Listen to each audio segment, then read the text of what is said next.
Maximize niche targeting for your curated content. What is curation? Once you have gathered your reverse-engineered content, please understand that you are going to be using them to build credibility for your social media accounts and, ultimately, to drive traffic to your target website. Your target website could be a resource site, it could be a series of article pages, or it can be an actual blog. However you set it up, you're going to be using third-party content to build credibility for your accounts and build their following.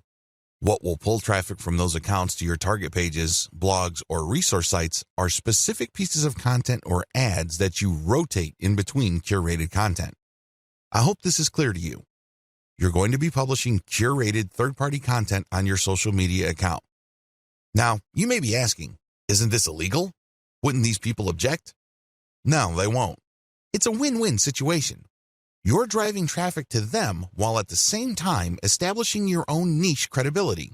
You're also calling people to action with their content to like your page, follow you on Twitter or Instagram or whatever other social media platforms you're on. You're creating a win-win situation. The people behind the curated content get traffic and brand visibility. You, on the other hand, get to build up your social media accounts. Once you have a big following, an increasing number of people would then see the direct links to your conversion pages.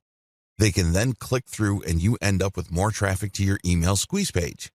This can lead to a larger email list, which can produce a great amount of income opportunities later on. That's how you play the game. It all boils down to reverse engineering and curating somebody else's content.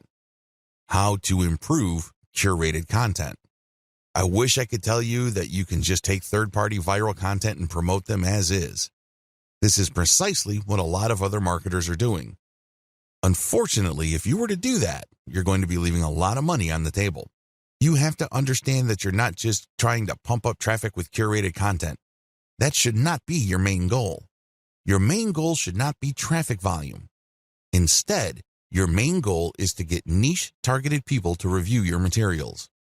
The more of these people you reach, the more likely they would click on the link to your social media account and become a follower or channel subscriber or page liker or fan.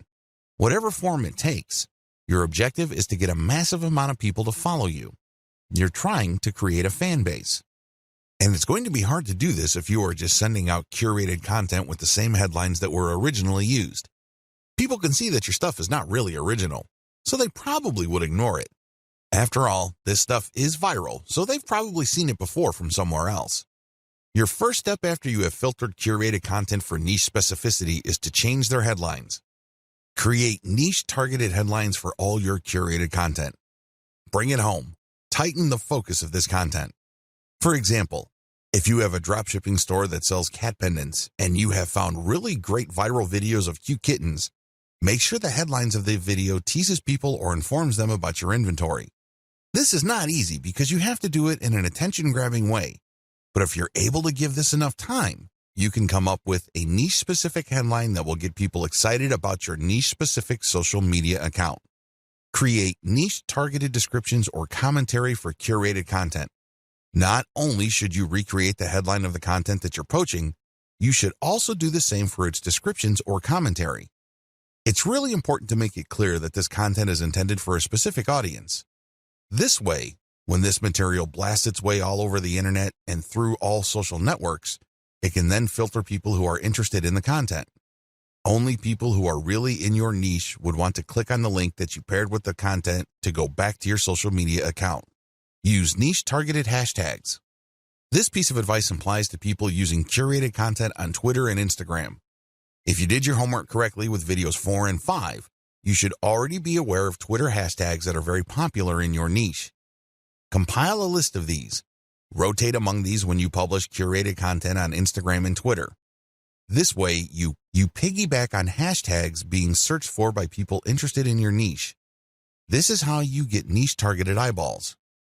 Again, the whole point here is not just to drive a mob of otherwise uninterested people to your social media accounts. Instead, you're looking to get a nice flow of people who are truly interested in your niche and then getting them to follow you on social media.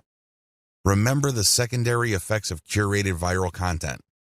Viral content is so powerful because you don't just attract people who are already interested in your niche, you also end up motivating them to share with their own social circles. This can lead people sharing the same interests or roughly the same interests to see the links to your social media accounts. So understand how this secondary traffic effect works when crafting headlines, descriptions, and commentary. You're not just repackaging hot content. You're trying to reach people and also their friends and the friends of those friends who share the same niche interests. I want to share with you this big picture so you can see how important this is. This is not something you just blow through. So you have to give this proper attention so as to maximize the niche targeting capabilities of the curated viral content that you are sharing. Don't join the army of viral content failures. The essence of viral marketing is content. In other words, you have to get viral content so you can pull a lot of traffic from many different places on the internet and convert that traffic into cash. So far, so good, right? Well, the problem is, it's too easy to fail creating viral content. It really is. Too many marketers have a mindset that if they build it, they will come. I'm sorry, but publishing hot, awesome, and creative content on your blog is not going to cut it. Publishing great content is not enough to make it go viral. It's very expensive to create original content. You probably already know that firsthand. Maybe you tried hiring somebody to write this content for you. Maybe you tried writing it yourself. Regardless of how you tried to do it, the lesson is still the same. It's expensive. Either you pay in the form of money or you pay in the form of time. Viral success all boils down to the right eyeballs. In other words, you need to get niche viewers. The secret to viral marketing is not massive amounts of views. It is neither a tremendously mind-boggling amount of traffic. Believe it or not, raw views or raw visibility is not going to translate to much money. Seriously, millions of views won't produce real cash, unless those views are from the right eyeballs. Unless you're just trying to make money off of YouTube videos and you get paid per 1,000 views, traffic in and of itself is not going to put food on the table. Viral content pieces are not commodities. I know I've told you that one key aspect of effective viral marketing is to find stuff that has gained traction on Facebook and reshare it on Twitter, as well as YouTube. But there is a limit to this. Please understand that just because it's hot on Twitter, it doesn't necessarily mean it will gain the same traction on Pinterest, Instagram, or Facebook. After all, if you're sharing video, it's hard to do that on Pinterest. Pinterest is geared only for pictures. While you can get quite a bit of traffic, please understand that it's not as simple as just shifting content from one platform to another. The bottom line, viral popularity doesn't matter. I know you're probably shocked. You're probably thinking, are you crazy? Do you mean to tell me that if my content gets a lot of likes, favorites, and comments, my stuff is still no good? Yes, that's precisely what I'm trying to say. Those metrics don't matter. Do you know what matters? Shares or retweets. Those are the only user actions that matter because they play a direct role in determining how much and how often your content gets redistributed far and wide. It really doesn't matter whether you have a piece of content that gets a lot of commentary and has a lot of favorites and likes. That's not going to help you. You need the right eyeballs. Considering the fact that people who follow other people or who have friends tend to have the same shared interests, then it makes a lot of sense to get your stuff shared as much as possible. When people share your stuff on Facebook, chances are they will share it with people who share the same interest in your niche. That's what you should be shooting for. I've revealed a lot of secrets in this video. Please understand that it's not about the content. Instead, it's about the right eyeballs. You can't treat viral content like some sort of commodity.